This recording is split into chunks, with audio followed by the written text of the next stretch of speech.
play outside.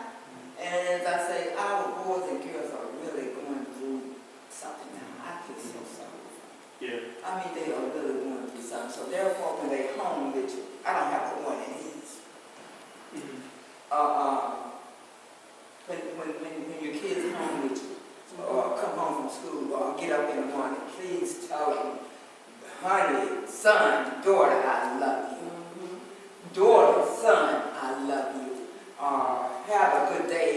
Don't tell me you know it's going to be tough, but in my mind, I know it's going to be tough. But don't exactly say that. But just that word, I love you, and I'm praying with you and for you. Just, it's just, don't start me talking.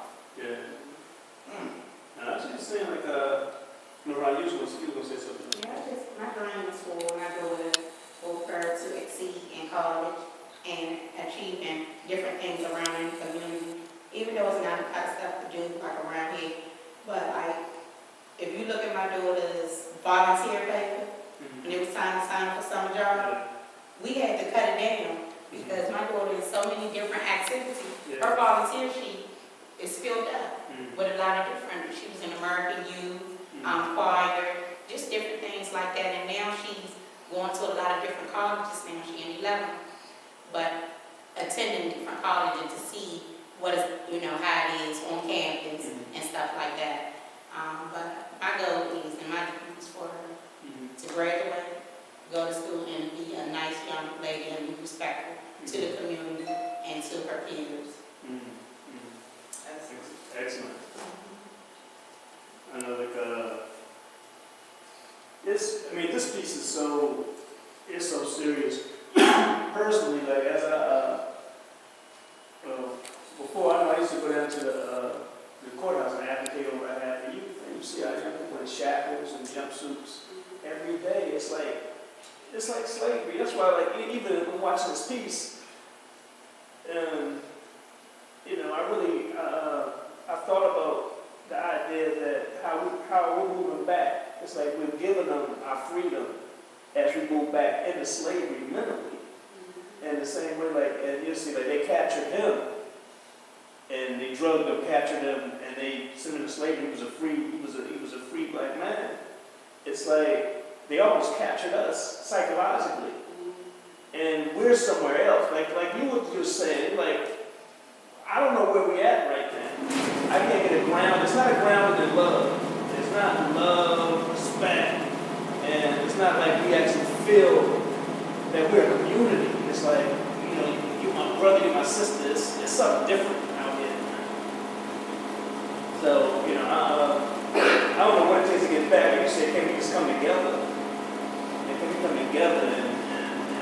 And that's what happened. Right? What actually happened to us. It's the point that we actually beefing with each other. Like, that's a norm. Like, they beef with somebody very close to us. I'm like, why we don't beef with somebody? Like, it's the point of, we want to do. Right? So that's what I was thinking. I hope we get some more young people, because we need to know our history. Yeah. And understand, like, what happened, or why it's so important, like why we should be together. It should be a question. But a lot of times, in schools, they don't even offer a lot of like, we get 1 month. I have to be that. Like, 1 month. It's not 1 month. So we don't want like, and it's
about the kids.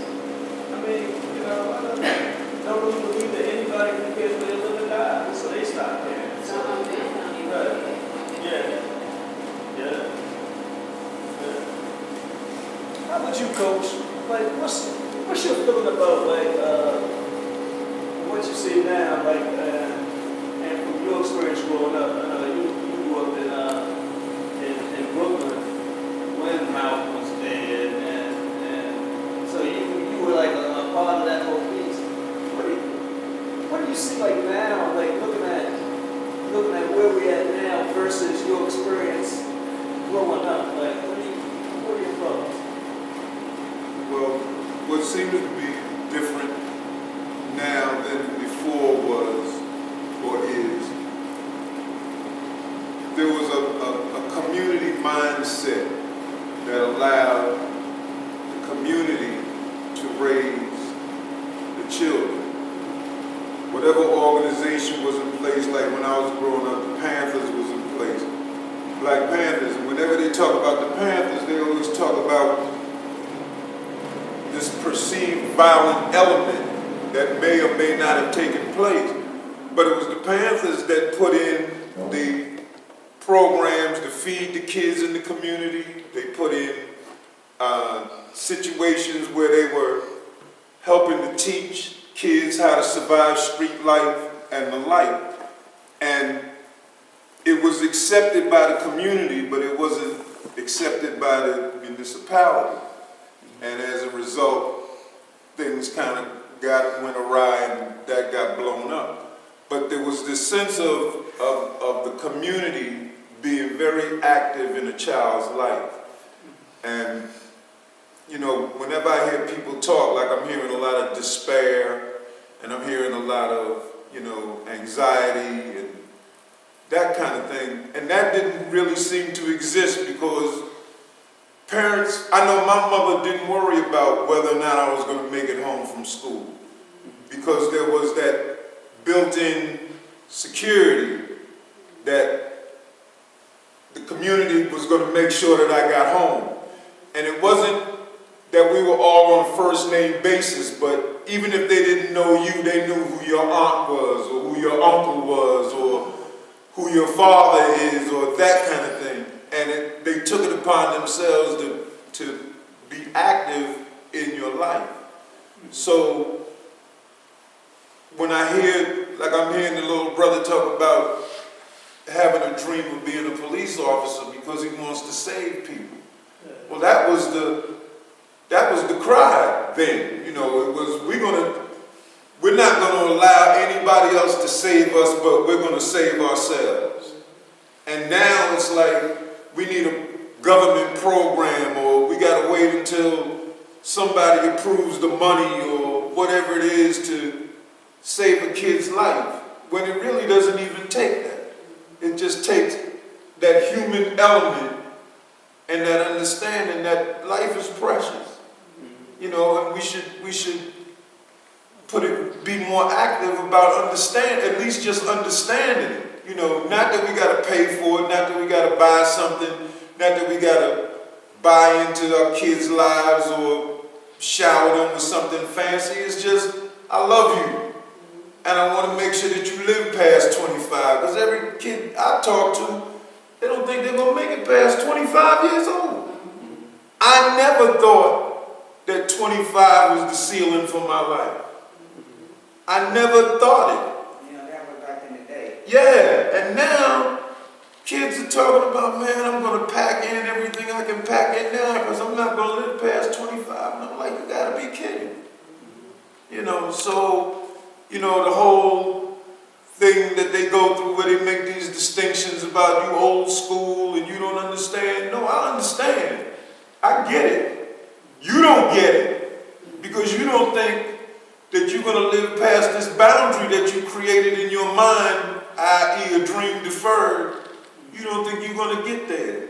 And all I'm saying to you is, I'm not asking you to be a good boy. I'm asking you to step into your manhood and get these preconceived notions out of your head that you're not going to go very far.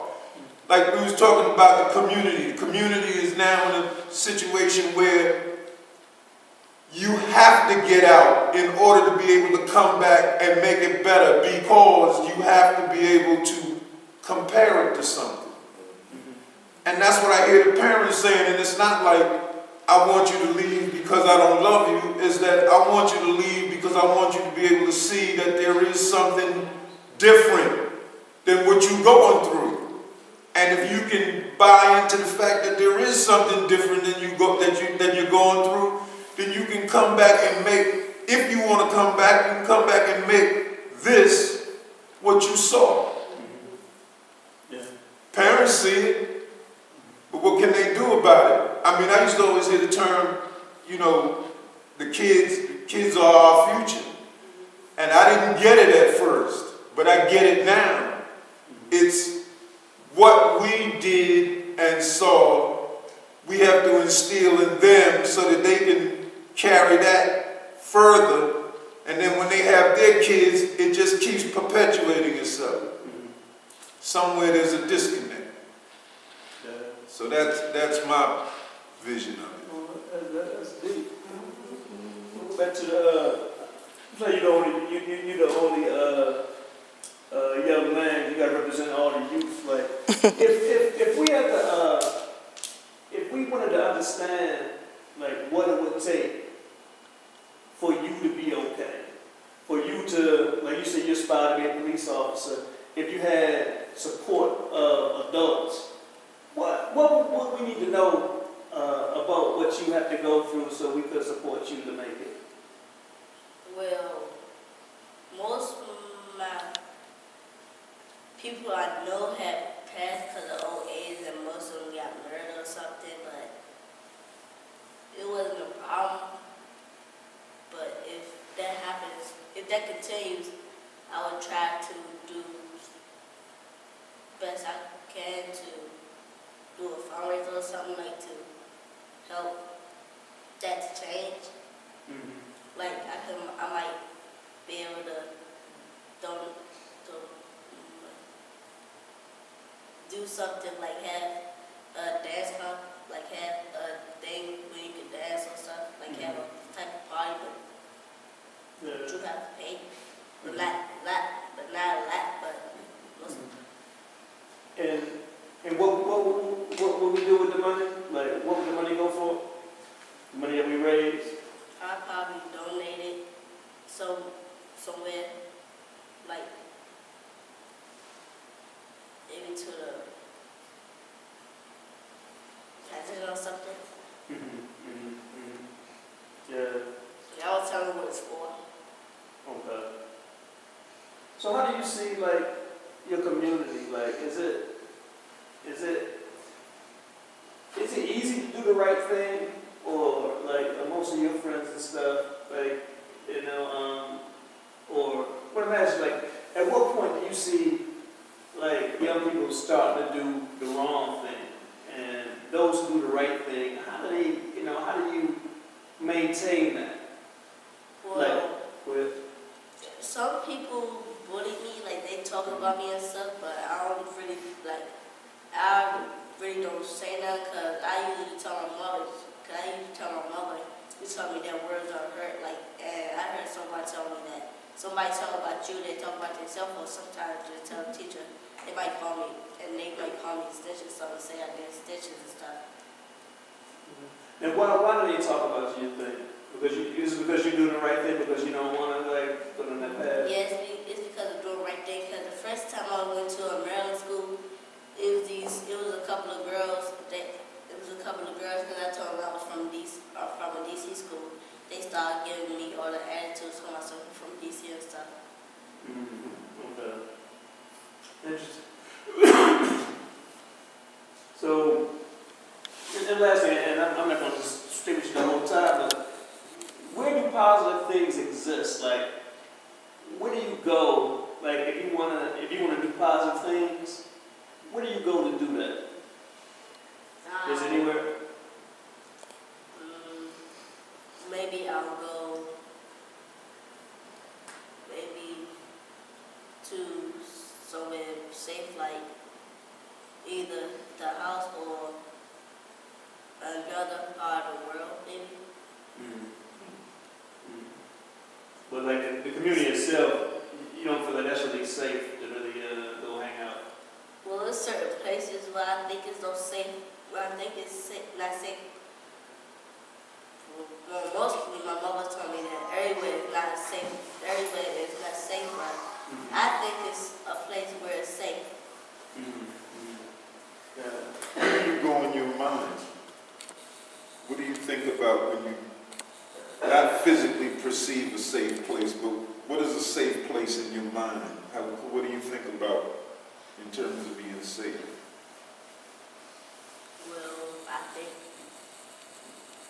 it's good to be safe, but if I were to go somewhere safe, it would be everything. Interesting. Yeah. Now, what you, bro, like, how do you see this community now, like, and versus before when you were younger, and what you see now? What do you see as a difference? Well, I've been in this community for a long time. I was like one of the problems in this community. But times has changed so much because coming up, we had people here that were leaders. Miss Kimmy Gray, she was a type of person that always instilled school and doing the right thing and never giving up. But it took a minute for it to sink in our mind. So we were out in the streets, here and there doing our dirt. But I could say back then we were doing dirt, but we wouldn't let no outsider do dirt. We didn't let no outsiders come in here, and we always took care of our own. As far as kids, whatever we did wrong, we always made sure the kids were all right. We had parents that parent the community. Anybody could tell you, whoop you, and then tell your parent, and she'll whoop you again. Yeah. That's how it was back then. But coming up, looking at the kids nowadays, they have learned respect, discipline. You go up to the store and old people come in the store and they standing there and doing hand to hand, and a lot of people are scared of our kids right now. And by me having 7 kids, I don't have a problem with stepping to them and saying, look, senior just walked in, supposed to show respect, get out of the way, They're like, oh, you said something to them. I say, I was one of them, so I can, I can take a chance and say something to them, because one of them gonna say, okay, you're right. And that's the main problem. A lot of people are scared of these youth today, and they just want somebody to, show them some attention and guide them in the right way, like we had back then. And it's not a lot of people or leaders showing them in this community, and not a lot of the communities out here. We lost a lot of programs, but like you say, you can't blame on the programs because we disciplined ourselves back then. We had parents, and we did block parties, and if you did something wrong, Miss Johnson in the window telling on you, and she'll whoop you and then carry you to your mother, and you get another whoop. So, you can't blame it on the society. You just gotta, everybody in the community need to get together, you just grab a hold of these kids. Like I see all of them, I say, I ain't doing nothing that we haven't already done. Y'all ain't even got enough smarts to do what we done, because when we made money, we took it home and took care of the family and took care of the neighborhood. Y'all taking money, buying cars, going to get guns, shooting in the air, and all kinds of craziness. It's just, they wilding out, they ain't got nothing on their mind. And I stop all of them and talk to them. I can say a lot of them respect me because I don't disrespect them. And I tell them, if I come to you with respect, don't disrespect me. So I pull their coat, hey, what's up, what you doing? Where you see yourself 5 years from now? I say, compared to back then and now, they got so many programs for y'all. And y'all let it go to waste. I say they got all kinds of organizations. So don't say, I ain't got no job, or I don't want to work at McDonald's. You do what you got to do to take care of your family and yourself. So you look at the McDonald's now, all these different races taking over the McDonald's. They not the workers now, they the owners. I say, see, y'all ain't seeing that. I say, one thing I can say, when we were coming up, we might did our little dirt, but we had 2 or 3 jobs to make up for the dirt once we got caught up. We said, okay, this is enough of that. Yeah. And like I said, we had people like Miss Gray that always said, y'all can always do. Y'all can't never say you can't do. Because I make sure you're going to go to, you want to go to college, I can get you in college. You want to get some training, I can get you in training. But you got to, cut the bull crap aside and just say, I want to do it. Yeah. And when she came up, she may have had at least 40 or 50 kids every year coming out there going to college. And where you see that in the community now? Yeah. This was every year. Yes, sir. I remember the discussion about you asking me who I want to be. It's not just me being a police officer. I always wanted to be a professional dancer. And my uncle, he always used to play my favorite song is Slim Jean, and I was like I danced in hip hop and I'm Oh, okay. I'm motion dancing, my dancing, or I dance in hip hop.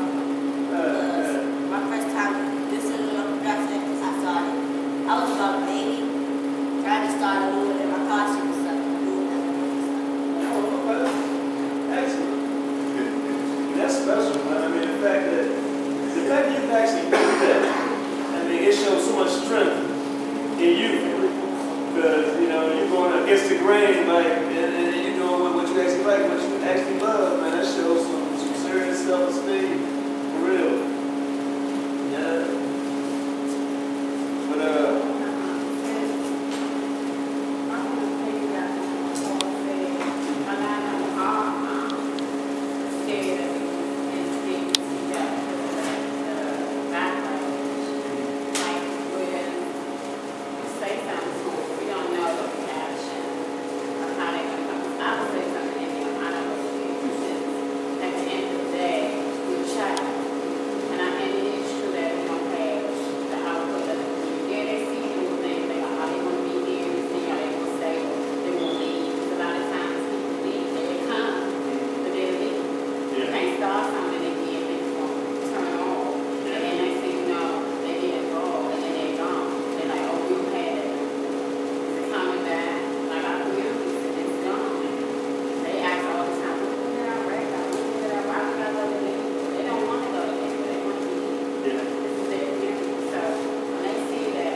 we're talking about like this, like what happened over time. I know, like my generation, we got fell for the dynamite young hustlers of the '80s. It was like Chuck and the way they put that out there, it was like that was cool. So it was cool to be awesome. And it's like, but it was like you were saying, it was a class. The older brothers that were really in the game, they had a certain class about them, like, and it was certain respect. But they looked out for the community, looked out for the kids. They bought like football uniforms and what they do stuff. But it's like when they bought that whole, it's like in one moment, Operation Clean Sweep. Like they wrapped everybody up and locked that whole group up, and all the wrestlers was left.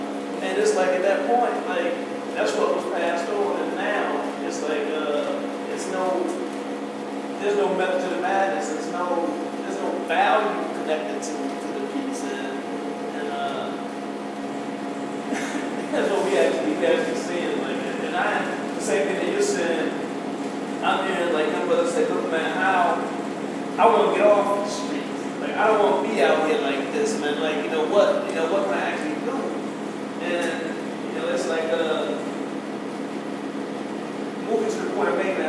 sacrifice for real, because it's not easy. Like, you gotta make that switch, but you really gotta make it. And it's gonna be hard sometimes. You're not gonna have no money. You're not gonna be able to go get those joys and stuff. You gotta go through a process of sacrifice, and you know, it's not fun sometimes. But you know, we actually have to do it. Yeah. What do you